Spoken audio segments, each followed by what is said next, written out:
So yun, good morning po. Shalom Auto Shop, muling nagbabalik. Good morning sa inyong lahat. So guys, magandang umaga po sa lahat na nakasubscribe sa aking YouTube channel. Thank you po sa inyong lahat. So guys, mayroon tayong Mazda 2 na unit dito. So ang issue nito guys, nabibilaukan. Pag inapakan yung sinyador, nawawala yung hatak, na kadyot siya. Kadyot na naman. So yun yung mga words nung mga sinauna pang mga legendary na mga mekaniko, yung kadyot na yan. So patuloy pa rin siyang lumalaganap ngayon. So yun guys, balik tayo sa ating usapan. Share ko lang sa inyo. So Mazda 2, kumakadyot siya pag inapakan nyo yung sinyador, pag dinidiin nyo. So pag nakarekta na, mabilis na siya, nasa 50 pataas, okay na siya. So hindi na nakadyo sa arangkada lang. So guys, papakita ko sa inyo yung mga una nating chinik. So una sa lahat, yung computer box connector niya, yung mga socket niya guys, yan. So kailangan natin linisin yan. So ang computer box pala nito, nandito yan sa taas, kasama sa air cleaner niya, yung Mazda 2. So yun, una natin tinanggal to, linisin natin yan. So may lock lang yan. Pag tinanggal mo yung connector na yan, ito pipress lang. May lock siya, kaso sira na yung lock niya. Tinalian lang ng cable tie, yun, nalaglag sa baba. So pinutol na natin yun. Tapos ito din yung sa map sensor niya, yan. Ito naman yung throttle body. So ito din, alilinisin din natin yan mamaya bago natin testingin. So yan, papakita ko sa inyo yung throttle body guys. Marumi na, yan. Maitim na yung guys, makikita nyo marumi. So linisin din natin yan, pati yung EGR nya. Yan. Ito yung EGR nya. Yan. Yan guys. Yan yung EGR. Yan. So lilinisin natin. May tornilyuhan yan dyan. Yan. Dalawang tornilyo. Digis. Yan. Kabilaan. Tapatan lang yan. So linisin din natin yan. Minsan kasi nagbabara. Sobrang carbon yun. Kaya ganun din. So linisin natin yan. Tapos spark plug pala guys. Natanggal na natin. So ito yung spark plug nya. Ang unang napansin ko, sunog na, yan, kitang kita yan, para malinaw, yan, yan yung spark plug nya. So papalitan din natin ang spark plug. Tapos chinik ko na yung ignition coil nya isa-isa. So okay naman yung kuryente nya na lumalabas, yan. So ayun, pati yung fuel pump na check na rin natin, okay naman. May ano lang siya, nagpo-corrosion lang yung socket niya. So possible din na yun din ang may problema. So nilinis din natin yung socket nun, mga dugtungan yung tulad nito, kasi nagkaroon ng corrosion yung loob niya. Yan, tulad niyan, yan, nagkakaroon ng corrosion sa loob. So bubugahan na ng contact cleaner na para dyan.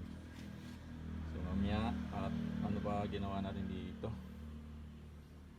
So ang issue din pala nito, isa pa yung clutch niya, medyo kailangan ng palitan din. So inuna muna natin yung sa issue ng engine nya bago natin baklasin yung transmission. So guys, ito yung number 1 kanina, ay number 2 yung nakuha ko, yung sunog na spark plug, yan. So yan, linisin din natin yan mamaya, yung total body. So ingat lang guys sa pagtanggal nito, dahil minsan napuputol yung lock. Ito, dalawang socket yan, yan. Tapos bago tanggal kayo ng lahat, una muna pala, remove yung battery, yung negative, yan, tatanggalin nyo yan para safety kayo sa lahat. Mazda 2 2014 pala to guys, yan. Mazda 2 2014, yan.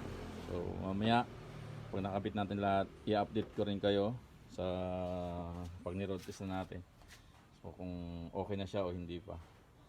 So yan guys, tanggalin mo lang islara. Yun, magandang umaga po. Una pala sa lahat, shout out pala sa may-ari nito na si Sir na taga Talaga. So salamat sa tiwala. Shalom Auto Shop. So ito na sir, yung kotse mo tanggal-tanggal na. So mamaya malalaman natin, yung update ko po kayo pag na-road test na natin. Yun guys, at shout out din sa mga taga Bayawan, Llamos family and Pakanya family diyan sa Tavera. Sa lalo sa aking papa diyan sa Tavera. Shout out sa inyo papa at more life pa, mahabang buhay, more year. Yun, salamat sa inyong lahat sa Pakanya family. So thank you sa inyong suporta sa nag-subscribe sa aking YouTube channel. Salamat po guys. Baguhan lang tayo ngayon, walang edit to. Diretso upload. So isang araw magkakaroon na rin ng mga editing ng pag-upload ng ating mga ginagawa. So yun guys, yun.